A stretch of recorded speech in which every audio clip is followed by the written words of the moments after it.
கிறிஸ்துவனான சகோதரர்களே, உங்கள் யாவரையும் நம்முடைய பிதாவாகிய நாளும் நம்முடைய ஆண்டவர் இயேசு கிறிஸ்து நாமத்தினாலும் உங்களுக்கு கிருபையும் சமாதானமும் உதவுவதாக வாழ்த்துகிறேன். இந்த நாளிலே நாம் எல்லாம் இருக்கிறபடி உலகம் முழுவதிலும் நம்முடைய ஆண்டவர் இயேசு கிறிஸ்துவின் சிலுவை ஆடு மரணங்களை நிறைவேற்றுகிறார்கள். நாம் அப்படியே கூடிக்கொண்டிருக்கிறோம். இந்த நாளிலே நாம் ஆண்டவர் இயேசு கிறிஸ்துவின் அந்த பாடு, அவர் கடைசியாக அந்த மேல்வி கதையிலிருந்து அந்த சிலுவை பாடு மரணத்துக்கு நேராக கடந்து செல்கிறார். அந்த இடங்களிலே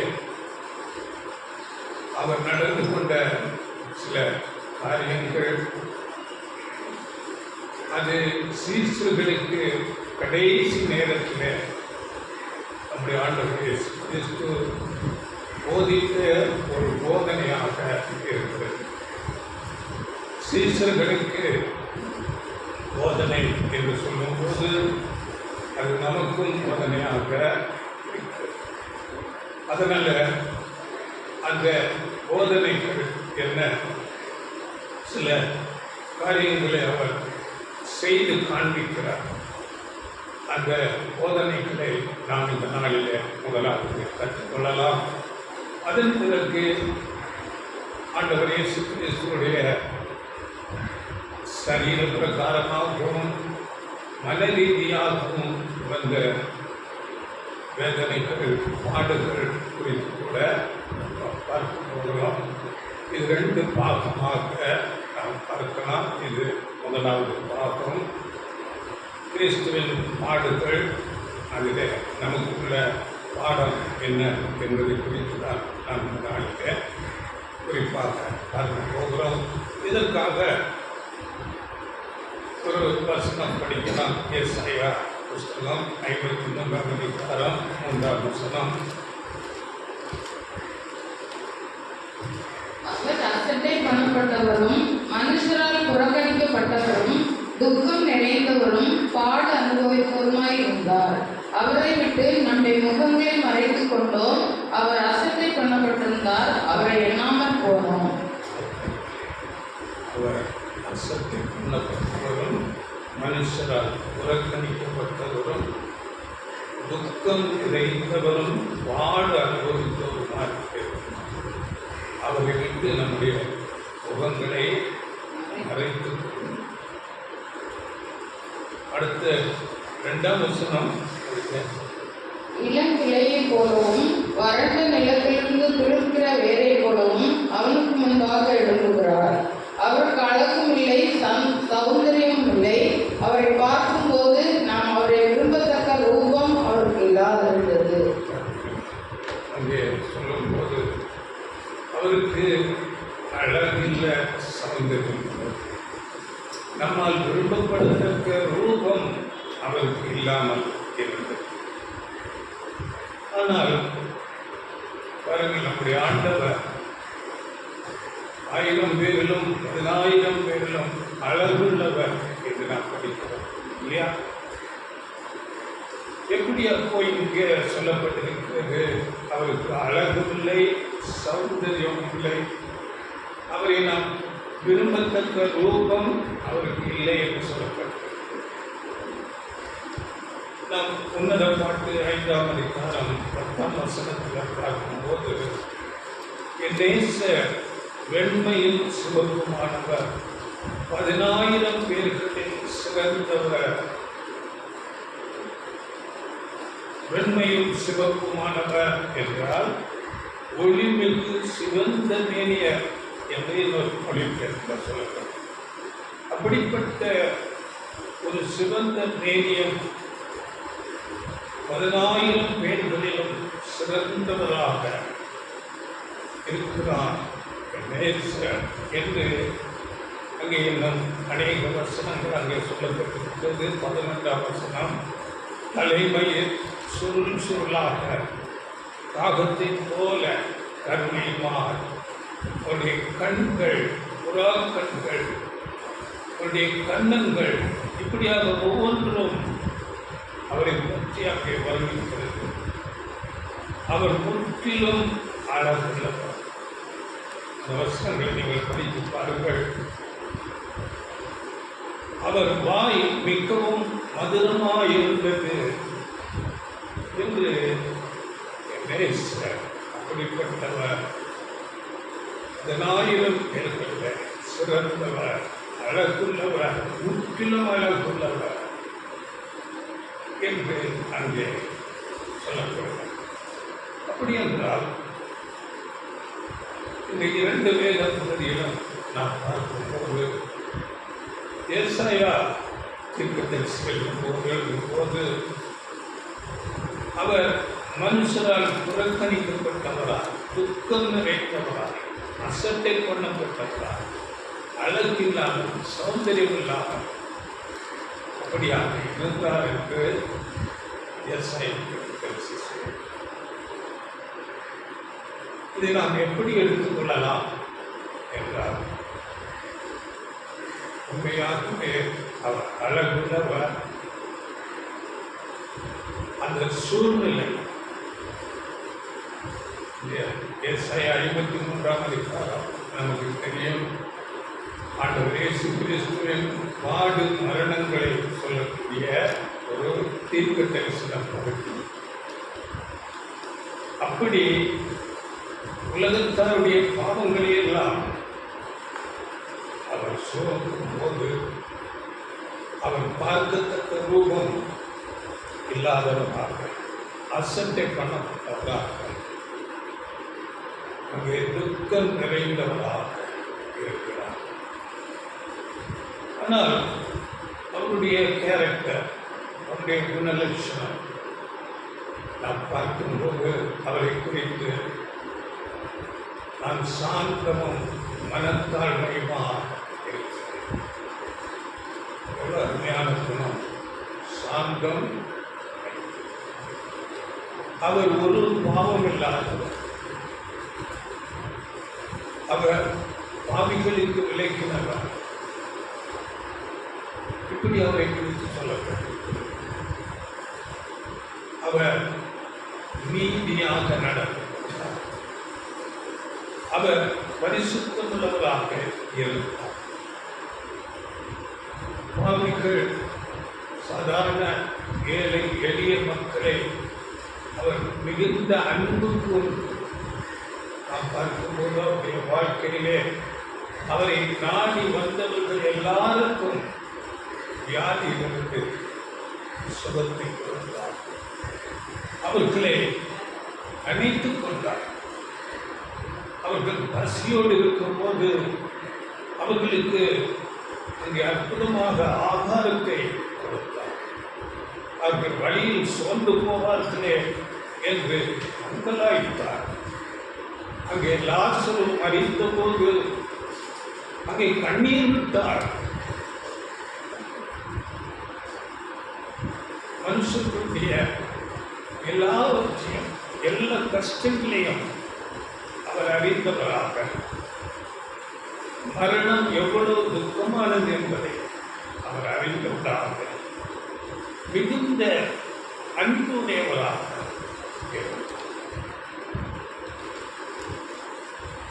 ஆனால் உலகத்தின் பாவம் எல்லாம் அவர் மேல் சுமத்தப்படும் போது அவர் துக்கம் நிறைந்தவராக, அவர் அசட்டை பண்ணப்பட்டவராக, அவர் பாட அனுபவித்தவராக, அழகற்றவராக இருந்தார். இதை குறித்து நான் 4ஆம் வசனம் படிக்கும்போது அதிலே 4 மெய்யாகவே அவர் நம்முடைய பாடுகளை ஏற்றுக்கொண்டு நம்முடைய துக்கங்களை சுமந்தார். நாமோ அவர் தேவனால் அடிபட்டு வாதிக்கப்பட்டு சிறுமைப்பட்டவர் என்று எண்ணினோம். நம்முடைய பாவங்களை, நம்முடைய பாவங்கள் மாத்திரமல்ல, சர்வலோகத்தின் பாவங்கள் ஆதாமில் இருந்து வந்த எல்லா மக்களுடைய பாவங்கள் சுமந்து அதனால ஆண்டவர் இயேசு காலத்திலே வாழ்ந்த அந்த யோவான் ஸ்நானகன் என்ற தீர்க்கதரிசி அவரை குறித்து சொல்லப்படும் போது ஸ்திரீகளிடத்திலே பிறந்தவர்களில் யோவான் ஸ்நானகனை போல பெரிய தீர்க்கதரிசி ஒருவரும் இல்லை என்று சொல்ல. அப்படிப்பட்ட அந்த தீர்க்கதரிசி சொல்லும்போது ஆண்டவர் இயேசு கிறிஸ்துவை பார்க்கிறோ உலகத்தின் பாவத்தை சுமந்து தீர்க்கிற பார்த்தீங்களா.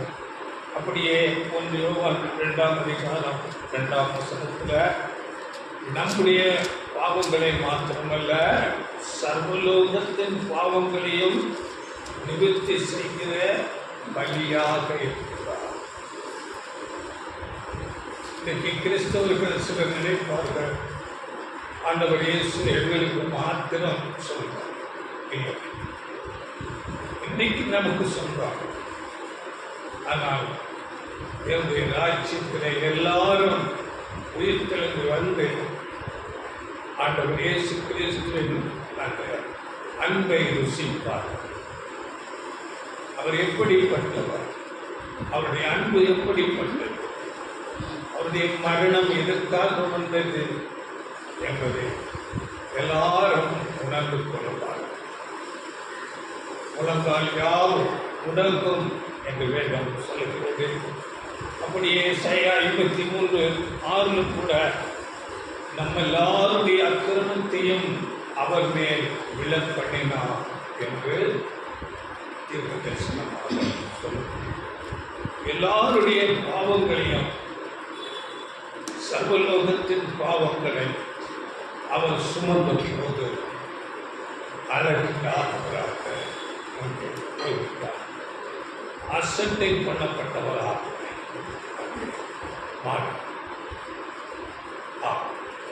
பாவம் நம்மை அழகற்றவர்களாக மாற்றுகிறது. பாவம் நம்மை அசட்டை பண்ணும்படியாக செய்கிறது. அதனால நாம் பாவத்துக்கு விலகி ஓடுங்கள் என்று வேதம் சொல்லுகிறது.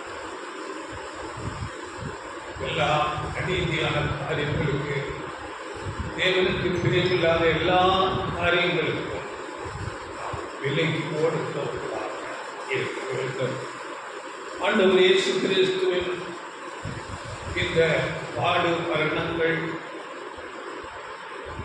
இந்த மனுக்குலத்துக்கு மாத்திரமல்ல, விழுந்து போன தேவ தூதர்களுக்கு கூட அது ஒரு ரட்சிப்பை அளிக்கிறதா இருக்கும் இல்லையா? தூதர்களுக்கு ஆண்டவர் இயேசு கிறிஸ்துவின் பாடு மரணங்களில் பங்கிருக்கா?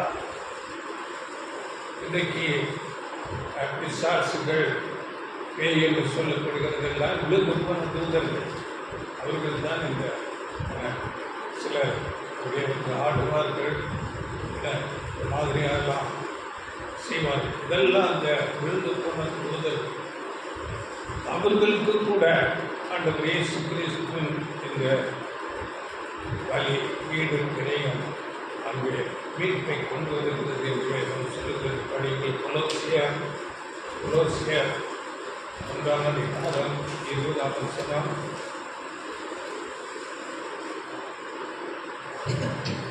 அவர் சிலுவையில் சிந்தின இரத்தத்தினாலே சமாதானத்தை உண்டாக்கி பூலோகத்தில் உள்ளவைகள் பரலோகத்தில் உள்ளவைகள் யாவையும் அவர் மூலமாய் தமக்கு ஒப்புரவாக்கிக் கொள்ளவும் அவருக்கு பிரியமாயிற்று.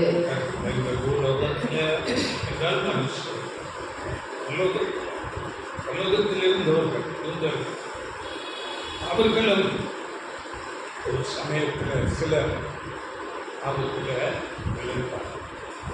அவர்களையும் கூட மீட்டு ரட்சிப்பதற்கு ஆண்டவர் இயேசு கிறிஸ்துவின் பலி ஈடு கிரயம் அங்கே செலுத்தப்பட்டது. அதனால் ஆண்டவர் இயேசு கிறிஸ்துவின் இந்த பாடல் மரணங்கள் நம்ம எல்லாருக்கும் தேவனிடத்திலே ஒரு சமாதானத்தை ரோமர் 5ஆம் அதிகாரம் 1ஆம் வசனத்துல நாம் விசுவாசத்தினாலே நீதிமான்களாக்கப்பட்டிருக்கிறபடியால் நம்முடைய தேவனிடத்தில் சமாதானம் பெற்றிருக்கிறோம். அதனால ஆண்டவர் இயேசு கிறிஸ்து அவருடைய அந்த ஈடு கிரயம், அவருடைய பாடு மரணங்களை நாம் விசுவாசிக்க தேவனிடத்திலே நமக்கு ஒரு சமாதானம். இப்படி ஆதாமிலிருந்து ஆதாமின் கீழ்ப்படியாமையினால ஆதாமிலிருந்து வந்த எல்லா சந்ததி எல்லா மனுக்கும் பாவத்துக்குள்ள போய் அந்த பாவத்தை நிமித்தம் அநேக விதமான தீமைகள், வியாதிகள், யுத்தங்கள், மரணங்கள், இன்றைக்கு நாம் உலகத்தில் பார்க்கிற எல்லா தீமைகளும் அந்த ஆதாமின் கீழ்ப்படியாமை நிமித்தம் இந்த உலகத்துக்கு வந்தது. இப்படிப்பட்ட பாடுகளுக்கு ஒரு தீர்வை கொண்டு வருவதாக நம்முடைய ஆண்டவர் இயேசு கிறிஸ்துவின் அந்த ஒரு ஈடு கிரயம், பாடு மரணம், அது ஒரு தீர்வாக அமையும். இந்த மனுக்குலம் படுகிற எல்லா தீமையான காரியங்களையும் தேவன் கண்ணோக்கி பார்த்தார். தேவனுடைய அந்த மகாபுரிதான அன்பு நம்முடைய குமாரனை அனுப்பும்படியாக மேலான ஒரு ரட்சிப்பின் திட்டத்தை செய்து நிறைவேற்றும்படியாக அங்கே நெருங்கி ஏவுகிறது. அன்பின் நிமித்தம் நம்முடைய குமாரனை அனுப்புகிறார். அங்கே தேவன் அங்கலாய்க்கிறதாக வேத வசனம் சொல்லுகிறது. இந்த மனுக்குலத்தை மீட்டு ரட்சிப்பதற்காக நான் யாரை அனுப்புகிறேன்? யார் நம்முடைய காரியமாக நம்முடைய தேவனுடைய அன்பு எவ்வளவாக இருக்கிறது? அப்படிங்கிற வசனம் ஏசாயா 6ஆம் அதிகாரம் 8ஆம் வசனம். பின்பு யாரை நான் அனுப்புவேன், யார் நமது காரியமாய் போவான் என்று உரைக்கிற ஆண்டவருடைய சத்தத்தை கேட்டேன். அதற்கு நான் இதோ அடியேன் இருக்கிறேன், என்னை அனுப்பும் என்றேன். இது ஏசாயா அங்கே இருக்க தரிசனமாக எழுதுகிறார்.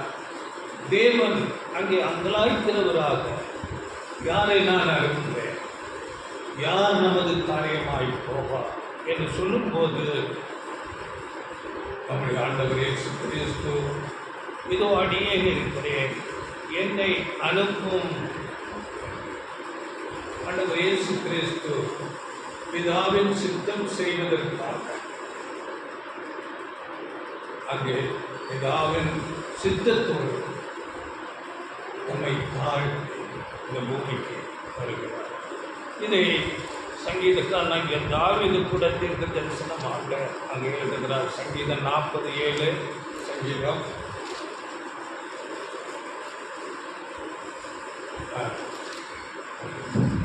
அப்பொழுது நான் இதோ வருகிறேன், புஸ்தக சுருளில் என்னை குறித்து எழுதியிருக்கிறது.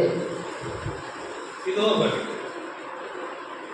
அதனால நம்முடைய ஆண்டவர் இயேசு கிறிஸ்து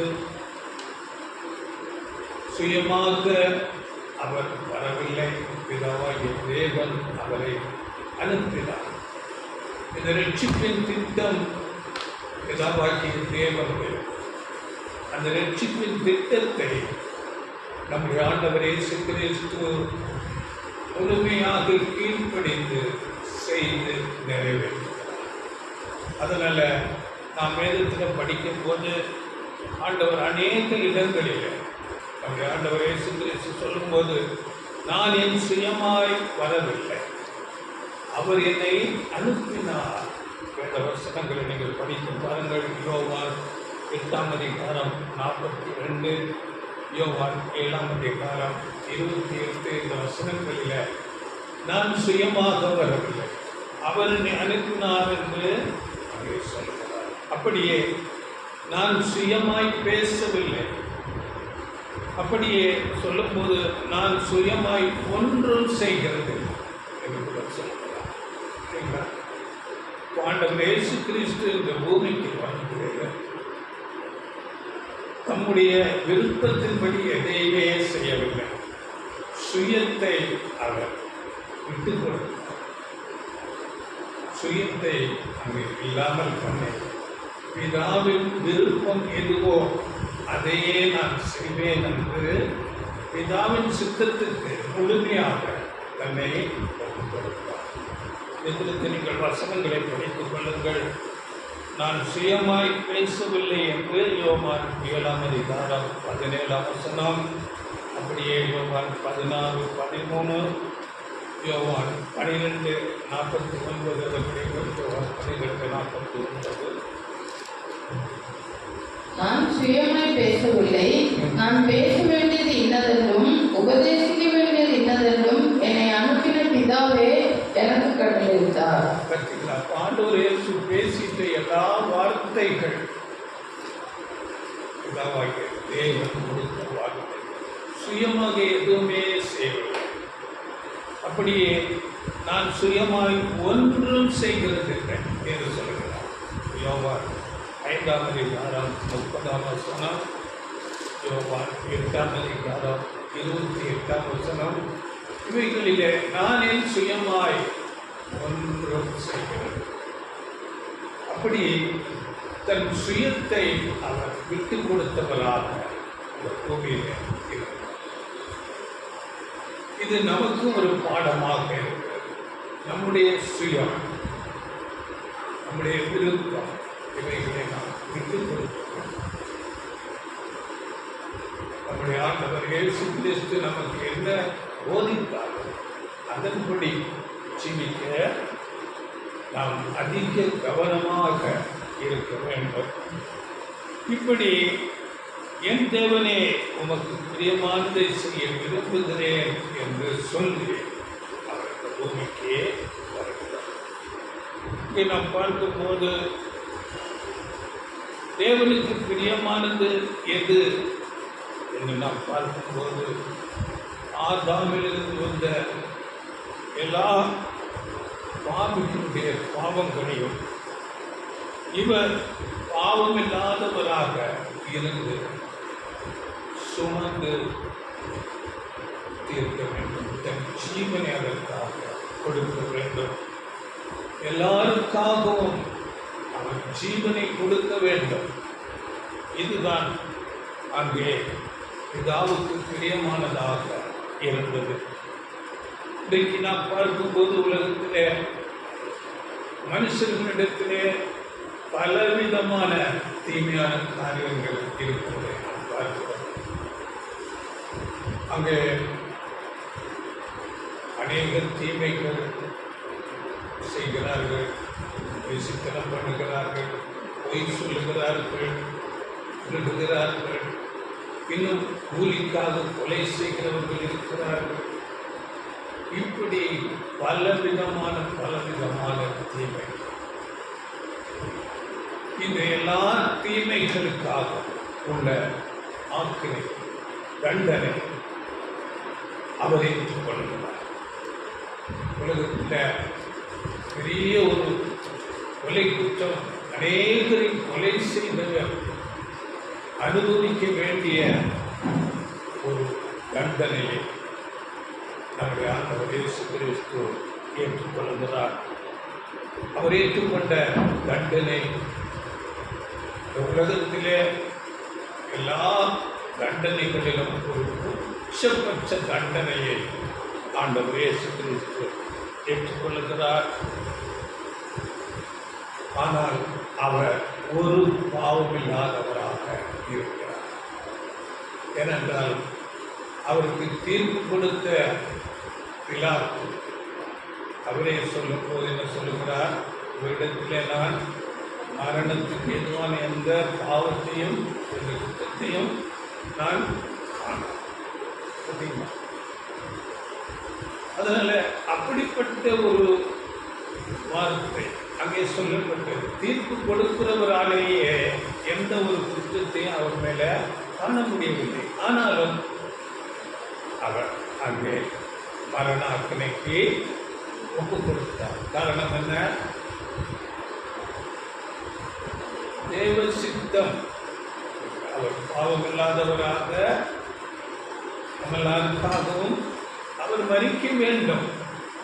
அதனால இதை குறித்து நாமும் நம்மை குறித்து கூட அப்படியாகத்தான் தேவ சித்தமாக இருக்கிறது.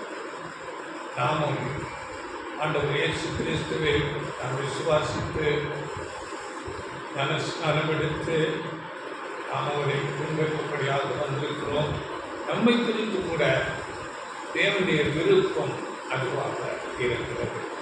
பாருங்கள், 1 பேதுரு 2:21 இதற்காகவே நீங்கள் அழைக்கப்பட்டிருக்கிறீர்கள் என்று எழுதுகிறார். படியுங்கள். இதற்காக நீங்கள் அழைக்கப்பட்டும் இருக்கிறீர்கள், ஏனெனில் கிறிஸ்துவும் உங்களுக்காக பாடுபட்டு நீங்கள் தம்முடைய அடிச்சுவடுகளை தொடர்ந்து வரும்படி உங்களுக்கு மாதிரியை பின்வைத்து போனார். இதற்காகவே அழைக்கப்பட்டும் ஆண்டவர் இயேசு கிறிஸ்துவிடத்திலே எந்த பாவமும் இல்லை. ஆனால் அவர் உச்சபட்ச தண்டனையை பெற்றுக்கொள்கிறார். நாம் பாவம் செய்து தண்டிக்கப்படாமல் பாவம் இல்லாதவராக வாழ்ந்து அதற்காக தண்டனைக்கு வந்தால் நாம் பாக்கியம் உள்ளவர்கள். அதனால் அப்படியாக நாம் வாழ பிரயாசப்பட வேண்டும். அவரை போல அவருடைய அடிச்சுவடுகளிலே நடக்க நாம் எப்பொழுதும் பிரயாசப்படுகிறவர்களாக இருக்க வேண்டும். இப்பொழுது நாம் ஆண்டவர் இயேசு கிறிஸ்து பேசிட்ட வார்த்தைகள் எல்லாம் அவர் சுயமாய் பேசவில்லை, தேவன் கொடுத்த வார்த்தைகளை பேசினார் என்று பார்த்தோம். அவர் வாழ்ந்த வாழ்க்கை, அவர் நடந்து கொண்டு அந்த விதம் எல்லாமே தேவன் நமக்கு ஒரு மாதிரியாக ஒரு பாடமாக வைத்திருக்கிறார். அவர் நமக்கு ஒரு மாதிரி, அந்த மாதிரியை பின்வைத்து போகிறேன் என்று வசனம். ஆனால் பாருங்கள், அவருடைய வாழ்க்கையே நமக்கு ஒரு பாடம். அவர் பேசிட்டது எல்லாமே நமக்கு ஒரு பாடம், கட்டளை பிரமாணமாக இருக்கிறது. ஆனால் பாருங்கள், அதை விட அதிக முக்கியம் அவர் மரணத்துக்கு போகிற அந்த தருவாயில், அந்த கடைசி நேரத்தில் அவர் சீசர்களுக்கு சொல்லிவிட்ட போதனைகள்,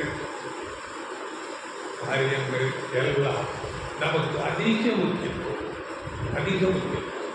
அதை நாம் அதிக கவனத்தோடு அதை நாம் பார்க்க வேண்டும். எப்பொழுதுமே நாம் அறிந்திருக்கிறோம், ஒரு மனுஷன் சாக போகிற நேரத்தில் கொடுக்கிற வார்த்தைகள் ரொம்ப கவனமாக அதை கேட்பார் இல்லையா? அதாவது மரண அறிக்கை என்று சொல்லுவார்கள். அந்த நேரத்தில் பேசப்படுகிற வார்த்தைகளை அது அந்த போச்சு கூட அப்படியே எடுத்துக்கொள்ளும். அது எந்த விதமான அதனால் அந்த நேரத்தில் நம்முடைய ஆண்டவர் சீசர்களுக்கு சொல்லியிருக்க அந்த ஆலோசனைகள், சில பாடங்கள், அது நமக்கும் அதிக முக்கியத்துவமாக இருக்கு. இதை குறித்து நாம் இந்த நாளில் சில காரியங்களை முதலாவது பார்க்க போகிறோம்.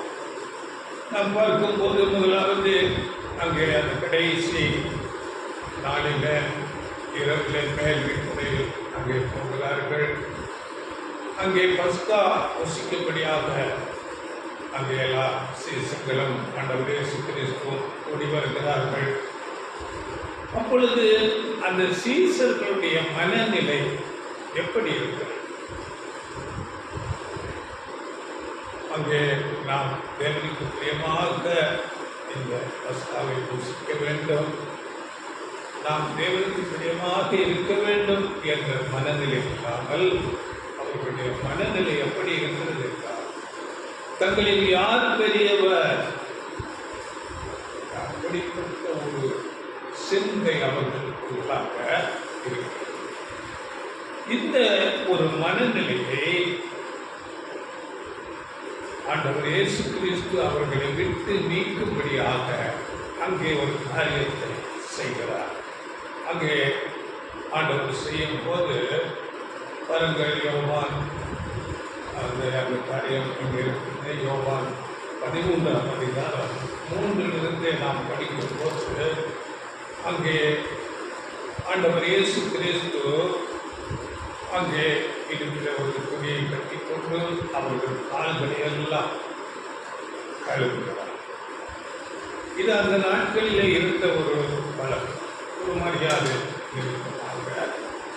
வெளியிலிருந்து வருகிறவர்களுடைய கால்களை கழுவி கண்டு அங்கே நாம் படிக்கும் போது ஆண்டவர் அதை செய்கிறார். படிக்கிறது 7ஆம் வசனம்.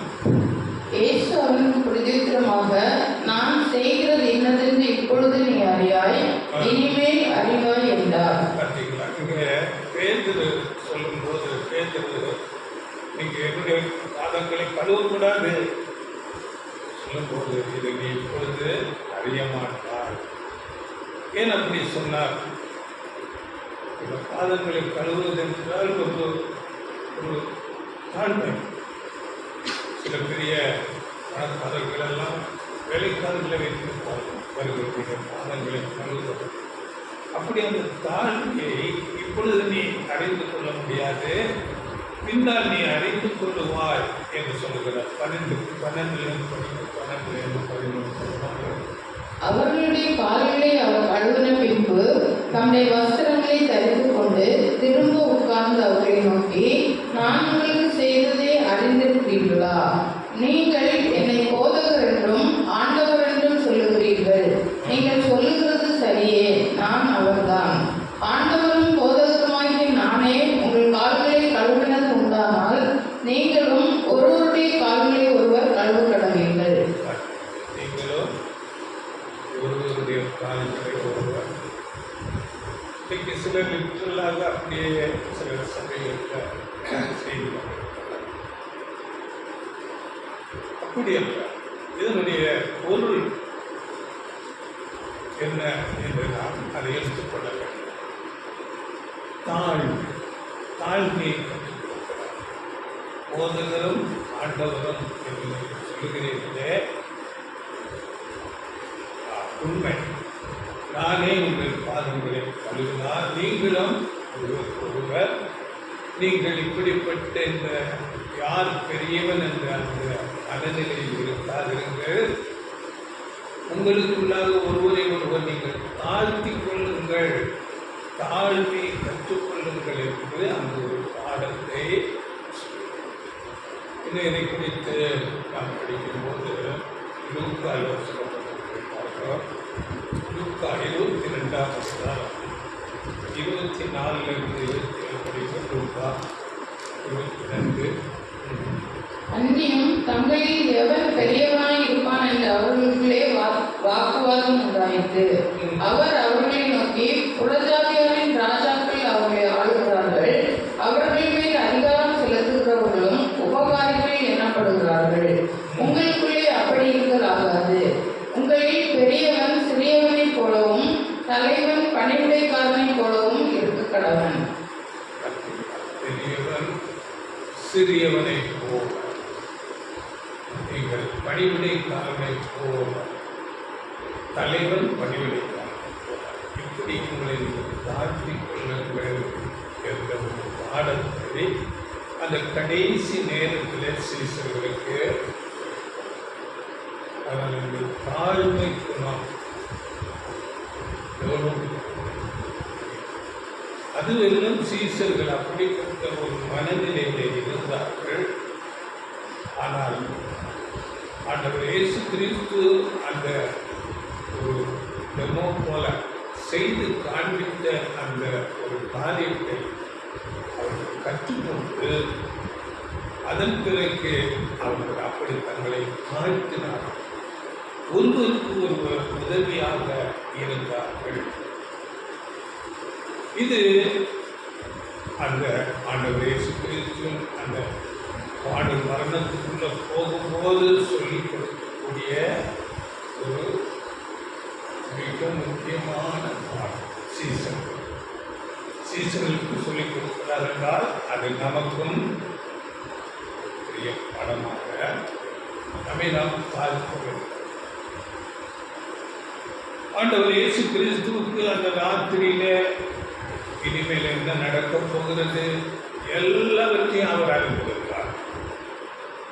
எல்லாவற்றையும் அறிந்திருக்கிறார். அவருடைய கடைசி நேரம் என்பதை அவர் அறிந்திருந்தார். அதனால் சொல்லும் போது மார்க் 16:27 அங்கே ஒரு தீர்க்க தரிசனத்தை சொல்லுகிறார். மேய்ப்பனை வெட்டுவேன், ஆடுகள் சிதறடிக்கப்படும் என்று என் நிமித்த எல்லாராலும் இடர்கள் அடைவீர்கள் என்று அந்த ஒரு காரியத்தை அங்கே சொல்கிறார். ஆண்டவர் இயேசுவுக்கு சொல்லப்பட்ட தீர்க்க தரிசனம் படிக்கும் சொல்லுவோம். அப்பொழுது இயேசு அவர்களை நோக்கி, மேய்ப்பனை வெட்டுவேன், ஆடுகள் சிதறடிக்கப்படும் என்று எழுதியிருக்கிறபடி இந்த ராத்திரியிலே நீங்கள் எல்லாரும் என் நிமித்தம் இடர்கள் அடைவீர்கள். ஆகிலும் நான் உயிர்த்தெழுந்த பின்பு உங்களுக்கு முன்னே கலிலேயாவுக்கு போவேன் என்றார்.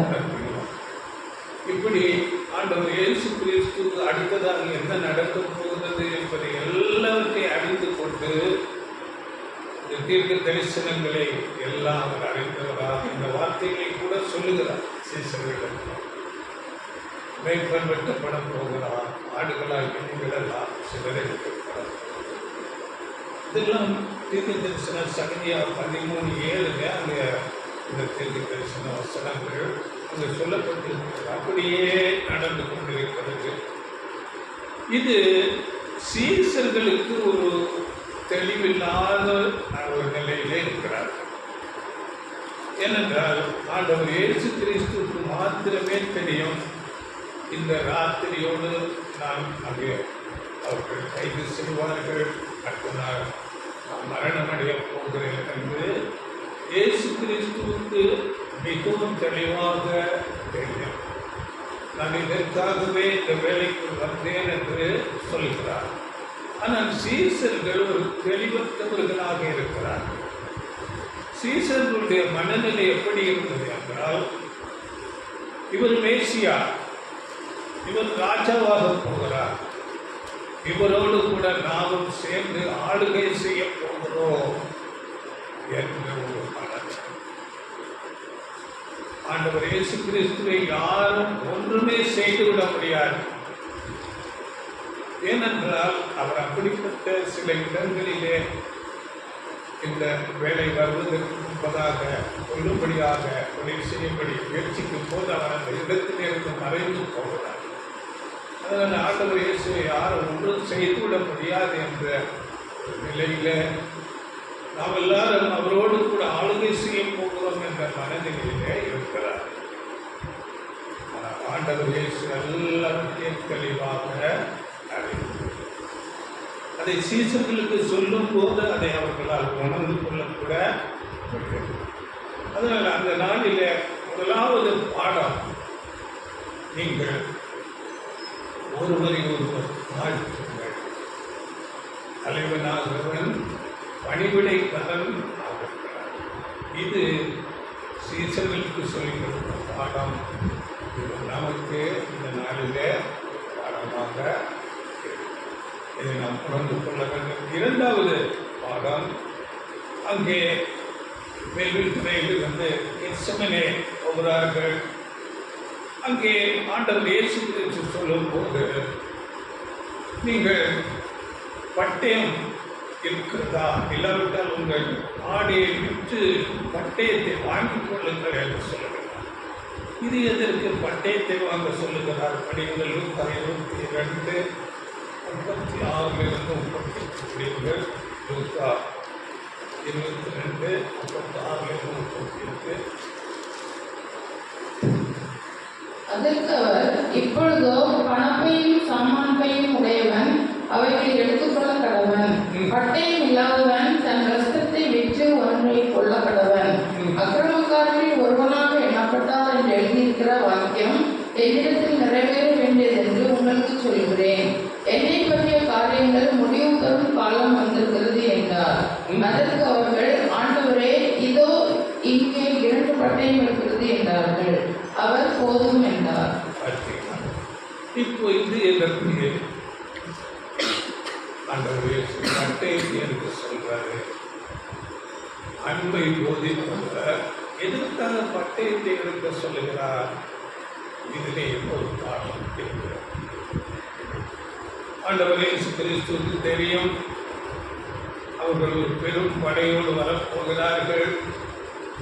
தீவட்டிகளை பிடித்துக் கொண்டு அங்கே பட்டயத்தோடு வருகிறார்கள். கூடவே அங்கே காத்து கொடுக்கிற யூதாஸ் இருக்கிறார். ஆண்டவர் எல்லாவற்றையும் அறிந்தவராக அங்கே அவரை கைது செய்ய போறாங்க. நான் கைது செய்யப்பட போகிறேன் என்று அவருக்கு தெரியும். உடனே அங்கே சீசர்கள் பாருங்கள், ஆண்டவரே நாங்கள் வெட்டவா என்று உத்தரவு கேட்கிறார். அவர் பட்டயம் எடுக்க சொல்லிவிட்டார், இப்போ வெட்டுவதற்கு தான் எடுக்க சொல்லியிருக்கிறார் என்று அங்கே கேட்கிறார்கள் சீசர்கள். பாருங்கள், 22:49 படியுங்கள். 49:50. அவரை சூழ நின்றவர்கள் நடக்க போகிறதை கண்டு, ஆண்டவரே பட்டயத்தினாலே வெட்டுவோமா என்றார்கள். ஆண்டவரே பட்டயத்தினாலே பார்த்தீங்களா? ஆண்டவரே வெட்டுவோமா? எப்படிப்பட்ட ஒரு கேள்வி பாருங்க. சீசர்கள் இருக்கிறாங்க, ஆண்டவர் இயேசு இருக்கிறாரு, தலைவி எல்லாவற்றையும் அறிந்தவர், அவரை பற்றி எல்லாம் அறிந்திருக்கிறார்கள். ஆண்டவரை நாங்கள் வெட்டவா? நாங்கள் பதில் வருவதற்கு முன்னே வெட்டி தந்தோம். படிங்க அடுத்த வசனம். அந்தபடியே அவர்களில் ஒருவன் பிரதான ஆசாரியனுடைய வேலைக்காரனை வலது காதல வெட்டினான். வெட்டிட்டாங்க. இது எப்படி தேவனுக்கு பிரியமா? ஆண்டவர் இயேசு கிறிஸ்துவுக்கு பிரியமான காரியம். அடுத்த வசனம். அப்பொழுது இயேசு, இம்மட்டில் நிறுத்துங்கள் என்று சொல்லி அவனுடைய காதை தொட்டு அவனை சுத்தப்படுத்தினார். அப்போ ஆண்டவர் இயேசு பட்டயத்தை எடுக்க சொல்லிட்டாரு. வெட்டு வாழ்க்கை கேட்கறதுக்கு கேட்டுக்கு வெட்டிட்டாங்க. அப்போ எதுக்கு பட்டயத்தை எடுக்க சொல்லணும் இல்லையா? பாருங்கள், இன்னும் ஒரு இதற்கு ஒரு சில வார்த்தைகள் மத்தியில் எழுதுகிறாங்க. 26:52 படிங்கள். 26:52. அப்பொழுது இயேசு அவனை நோக்கி, உன் பட்டயத்தை திரும்ப முறையிலே போடு. பட்டயத்தை எடுக்கிற யாவரும் பட்டயத்தால் மடிந்து போவார்கள். பட்டயத்தை எடுக்கிறவர்கள் பட்டயத்திலே மடிந்து போவார்கள். இதுக்கு பட்டயத்தை எடுக்க சொன்னாரு கேள்வி.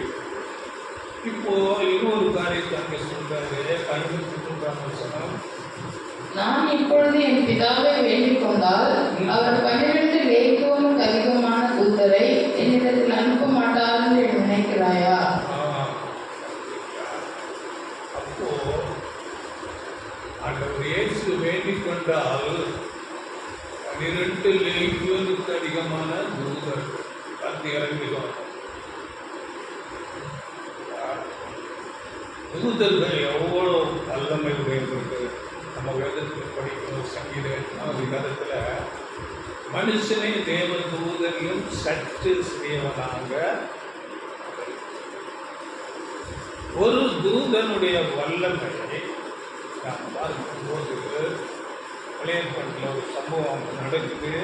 அங்கே எஸ்ஐகே ராஜாவுக்கு விரோதமாக ஒரு ராஜா, அசிரிய ராஜா யுத்தத்துக்கு வருகிறார். அங்கே எசேக்கியா ராஜா தேவனிடத்தில் போய் ஜெபிக்கிறார். அப்போ அங்கே ஒரு தூதன் அனுப்பப்படுகிறார். அந்த தூதன் வந்து அந்த அசீரிய ராஜாவின் அந்த சேனைகள்ல ஒரே தூதன் 1,85,000 பேரை அந்த ராத்திரியில சங்கரித்து கதம் அப்படிங்கிற எப்படிப்பட்ட வல்லமை தூதர்களுக்கு ஒரு தூதன். இதை நீங்கள் படித்து பாருங்கள். 2 ராஜாக்கள் 19ஆம் அதிகாரத்தில் எடுத்தீங்களா 35ஆம் வசனமா படிங்களா?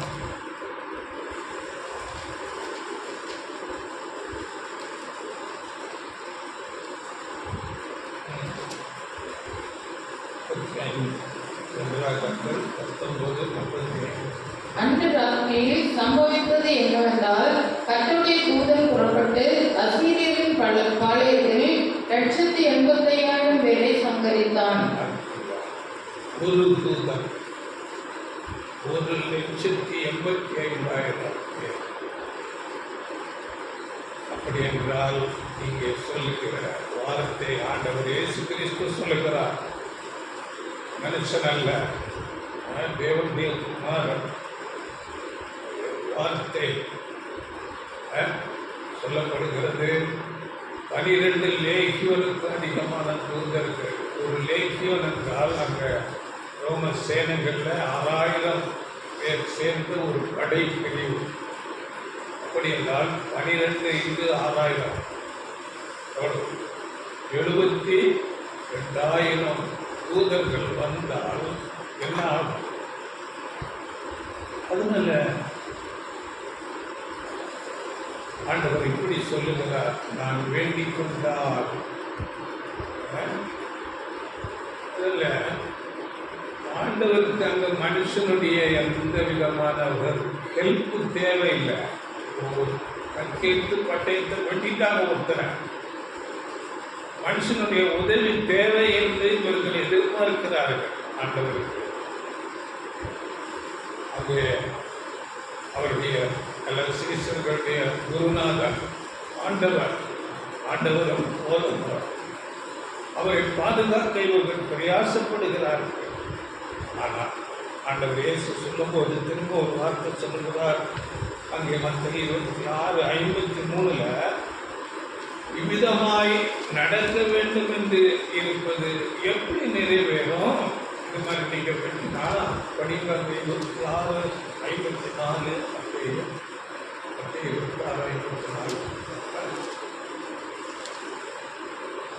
அப்படி செய்வேனால் எவ்விதமாய் சம்பவிக்க வேண்டும் என்கிற வேத வாக்கியங்கள் எப்படி நிறைவேறும் என்றார்.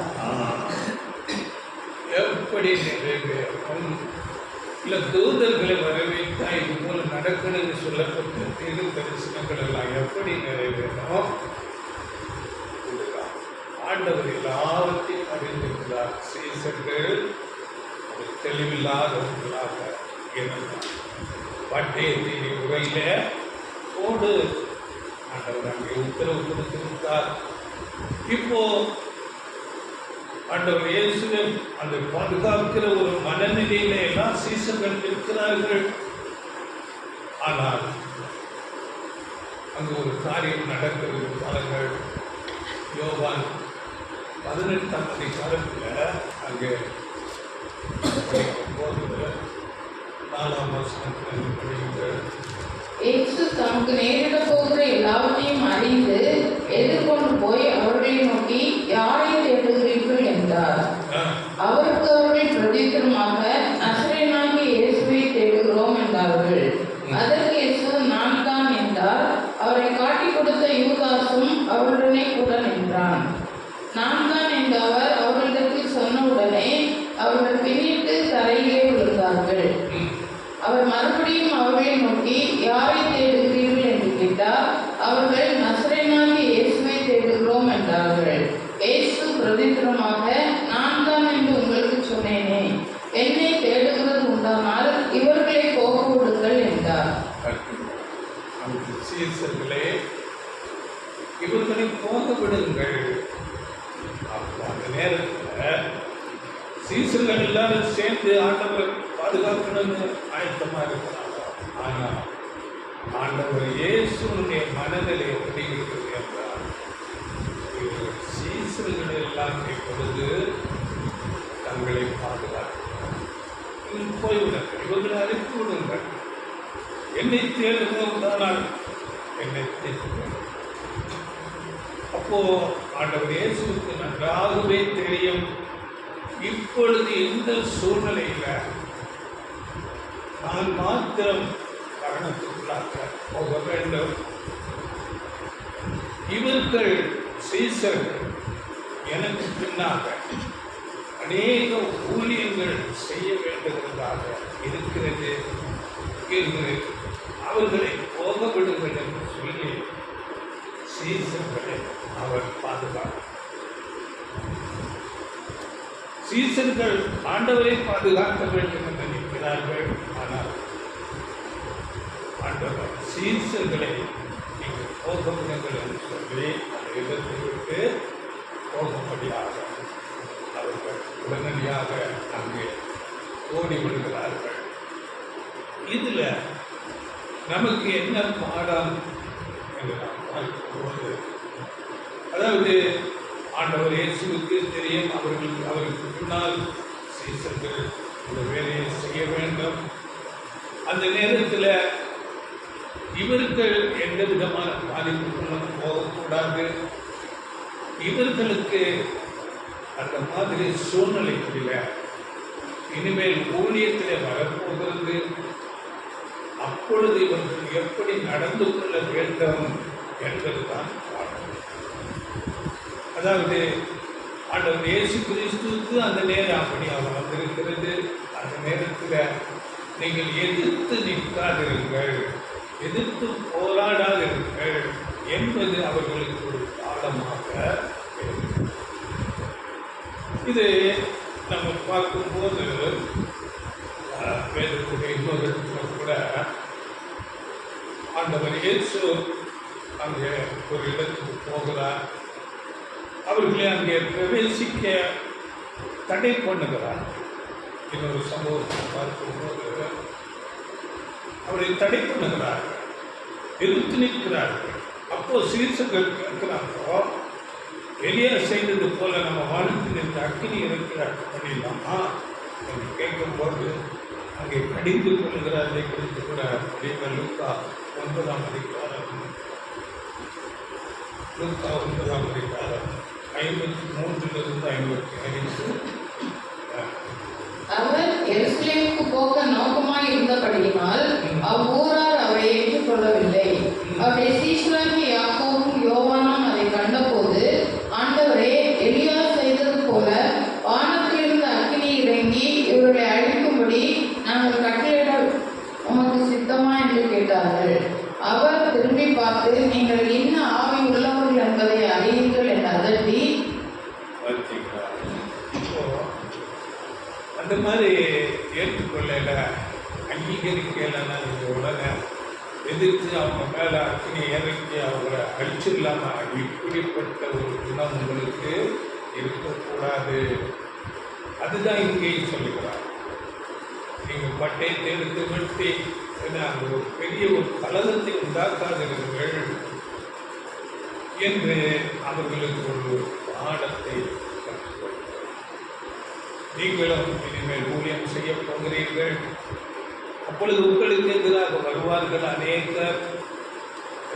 அப்பொழுது நீங்கள் அவர்களுக்கு எதிர்த்து போராடாதீர்கள். அவர்களுக்கு நீங்கள் கல்லறிந்தால் காட்டுங்கள், சிறையில் அடைத்தால் சிறையில் இருந்து இப்படி அவர்களுக்கு பதிலுக்கு பதில் செய்யாதிருங்கள், போராடாதிருங்கள் என்று ஒரு பாடம். இந்த பாடம் அன்றைக்கு சீசர்களுக்கு சொல்லிக் கொடுக்கப்பட்டது. இது நமக்கும் ஒரு பாடமாக அவரை பின்பற்றுகிற நாம், அவருடைய அடிச்சுவடுகளை பின்பற்றுகிற நாம், அப்போஸ்தலர்களுடைய போதனைகளை ஏற்றுக்கொண்ட நாம், அவர்களைப் போல நாமும் எதிர்த்து நிற்கக்கூடாது, போராடக்கூடாது. நீங்கள் அப்போஸ்தலர்கள் அப்படியே செய்தார்கள். முதலாவது சாட்சி நமக்கு தெரியும். யார்? ஸ்தேவான். ஸ்தேவான் கல்லறிந்து அவரை கொல்லும்படியாக செய்கிறார்கள். ஆடைகளை எல்லாம் கலட்டுகிறார்கள், கல்லறிகிறார்கள். அவர் அப்படியே தன்னை தாழ்த்தி முழங்கால் படுகிறார், தாழ்த்துகிறார். ஆண்டவர் சொல்லித்த போதனைகளை அப்படியே ஏற்றுக்கொண்டார். தாழ்த்துகிறது மாத்திரமல்ல, அவர் ஒரு ஸ்டேட்மெண்ட் கொடுக்கிறார். அந்த ஸ்தேவான், ஆண்டவரே இவர்கள் மேல இந்த பாவத்தை சுமத்தாது. இப்படிப்பட்ட ஒரு மனநிலைக்கு நாமும் வர வேண்டும். உனிக்குள்ள ஒரு வருஷம் கூட அப்போஸ்தலர் 7:59 அப்பொழுது கர்த்தராகிய இயேசுவே என் ஆவியை ஏற்றுக்கொள்ளும் என்று ஸ்தேவான் தொழுது கொள்கையில் அவனை கல்லறிந்தார்கள். அவனோ முழங்கால் படிட்டு, ஆண்டவரே இவர்கள் மேல் இந்த பாவத்தை சுமத்தாதும் என்று மிகுந்த சத்தமிட்டு சொன்னான். இப்படி சொல்லி நிற்கிறார். சொல்லிக் கொடுத்த பாடத்தை முதலாவது சாட்சி ஸ்தேவான். அவர்களுக்கு எதிர்த்து நிற்பவர்கள் முழங்கால் படி இதுதான் கடைசி நாட்களில் இருக்கிற நமக்கும் பாடமாக இதை நாம் அப்படியே ஃபாலோ பண்ண வேண்டும். ஆண்டவர் இயேசு கிறிஸ்து பாடமாக அங்கே செய்து காண்பித்தார். முதலாவது தாழ்மைப்பட வேண்டும். இரண்டாவது எதிர்த்து போராடக்கூடாது.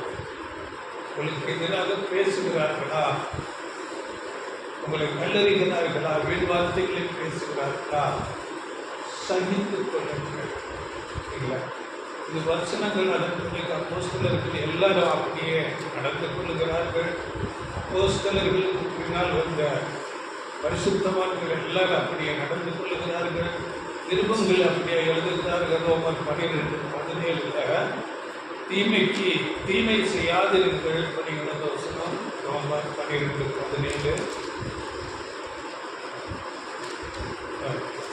ஒருவருக்கும் தீமைக்கு தீமை செய்யாதவர்கள் எல்லா மனுஷருக்கும் முன்பாகவும் யோக்கியமானவைகளை செய்ய மாட்டார்கள்.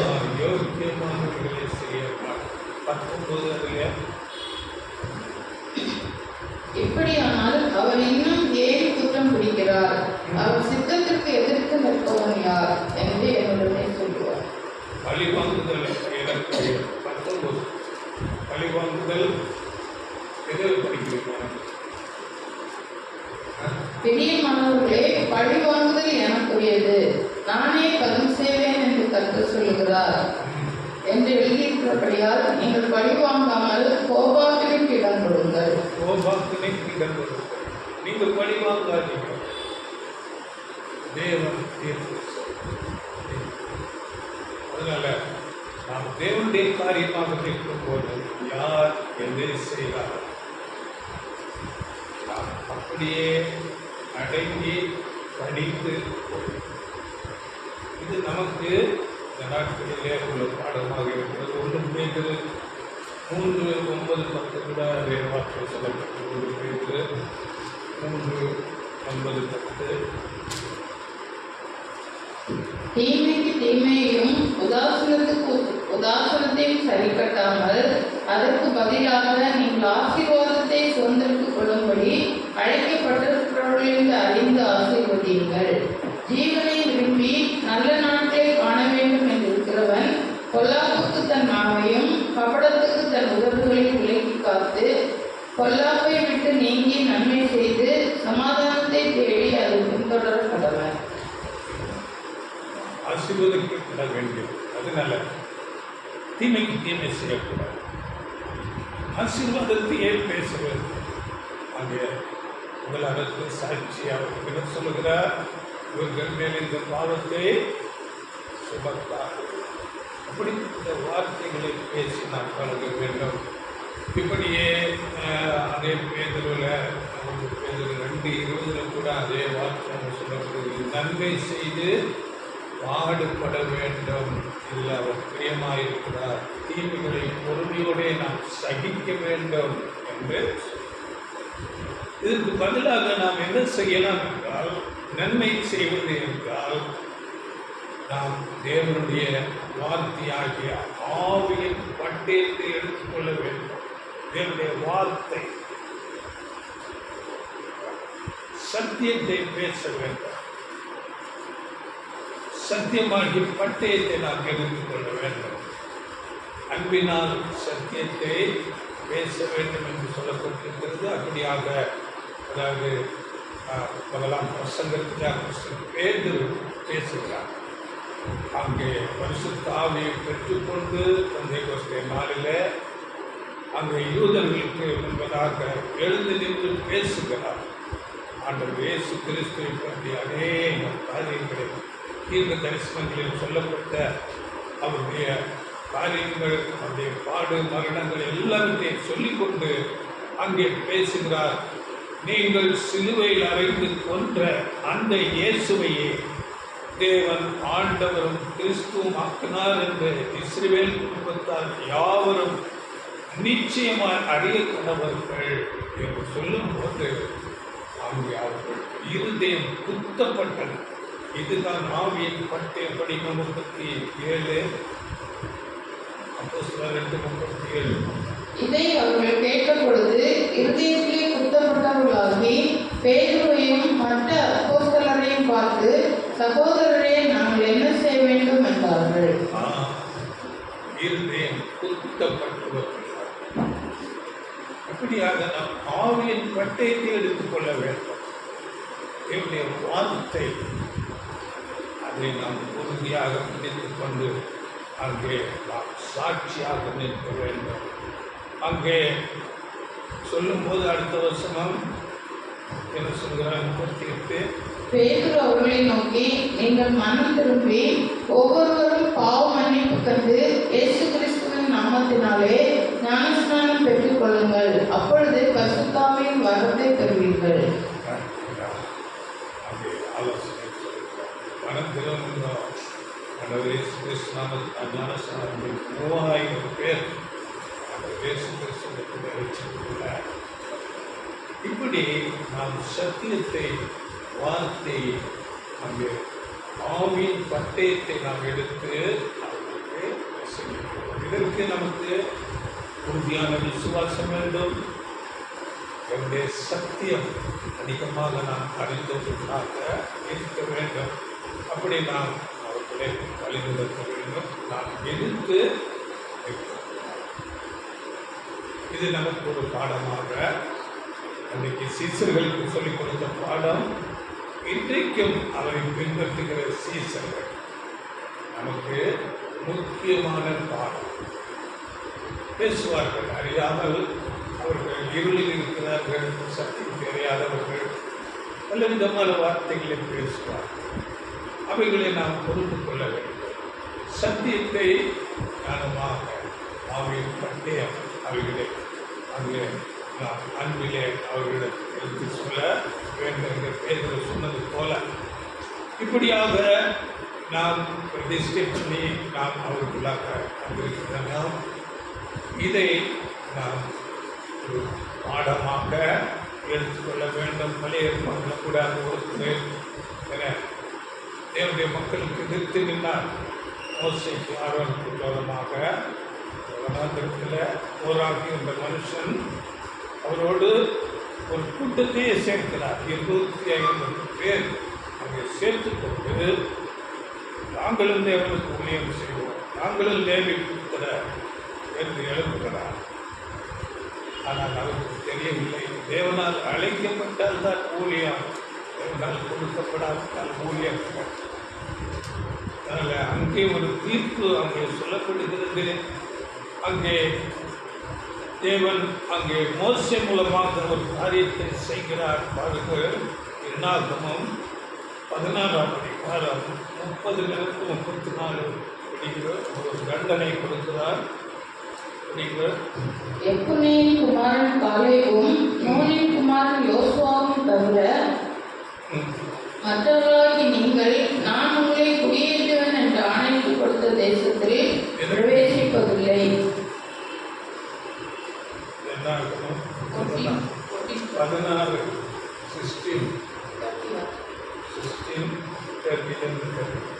கர்த்தர் ஒரு புதிய காரியத்தை நேரிட செய்வதால் பூமி தன் வாயை திறந்து இவர்கள் உயிரோடு பாதாளத்தில் இறங்கத்தக்கதாக இவர்களையும் இவர்களுக்கு உண்டான யாவையும் விழுங்கி போட்டதே. ஆனால் இந்த மனிதர் கர்த்தரை அவமதித்தார்கள் என்பதை அறிந்து கொள்வீர்கள் என்றான். அவன் இந்த வார்த்தைகளை எல்லாம் சொல்லி முடித்தவுடனே அவர்கள் நின்றிருந்த நிலம் பிளந்தது. பூமி தன் வாயை திறந்து அவர்களையும் அவர்கள் வீடுகளையும் கோராவுக்குரிய எல்லா மனிதரையும் அவர்களுக்கு உண்டான சகல பொருள்களையும் விழுங்கி போட்டது. அவர்கள் தங்களுக்கு உண்டானவை எல்லாவற்றோடும் உயிரோடே பாதாளத்தில் இறங்கினார்கள். பூமி அவர்களை மூடிக்கொண்டது. இப்படி சபையின் நடுவில் இருந்து அழிந்து போனார்கள். அவர்களை சுற்றிலும் இருந்த இஸ்ரவேலர் யாவரும் அவர்கள் கூக்குரலை கேட்டு பூமி நம்மையும் விழுங்கி போடும் என்று சொல்லி ஓடினார். அதனால இதெல்லாம் நமக்கு பாடமாக வைக்கப்பட்டிருக்கிறது. தேவனுடைய மக்களுக்கு விரோதமாக எழும்புகிறார். அது தேவனுக்கு விரோதமாக எழும்புவது. அப்படி நாமும் நம்ம ஊழியர்கள் செய்யும் போது நமக்கு விரோதமாக வருகிறவர்களுக்கு எதிர்த்து நாம் பேசக்கூடாது. நாம் அவைகளையெல்லாம் பொறுத்து கொள்ள வேண்டும், சகித்துக் கொள்ள வேண்டும். அதனால் நாம் எதிர்த்து போராடக்கூடாது. இது அன்றைக்கு அவர்களுக்கு இஸ்ரவேலருக்கு ஒரு பாடமாக இருந்தது. இது இப்பொழுது சீசர்களுக்கு கற்றுக் கொடுத்த பாடம் இது நமக்கு இந்த நாளில் ஒரு பாடமாக. இப்படி நாம் 2 பாடத்தை பார்த்தோம். முதலாவது தாழ்மை, தாழ்த்த வேண்டும். அடுத்தது போராடக்கூடாது. யாருக்கு நான் சொல்றதுதான் நம்ம சக்திக்கு தான் சொல்லுவோம். நீ இதுதான் கேட்டாங்க, அப்படியே இல்லை. நமக்கு அந்த நாட்கள் இல்லை. இருதயத்தில் சத்தியம், அந்த உண்மையை விரும்பத்துக்கு இருதயம் இருக்கிறவர்களுக்கு தான் அந்த உண்மை, அந்த சத்தியம் அவர்களுக்கு எடுத்துக்கொள்ள முடியும். எல்லாராலும் எடுத்துக்கொள்ள முடியாது. அதனால இங்கே நாம் ஆண்டவரை சார்ந்து அந்த இயேசு கிறிஸ்து நமக்கு போதித்தபடி அவரை சார்ந்து அவரை சொன்ன ஆலோசனைப்படியே நாம் நடந்து கொள்ள வேண்டும். ஊழியர்களை செய்கின்றனர்.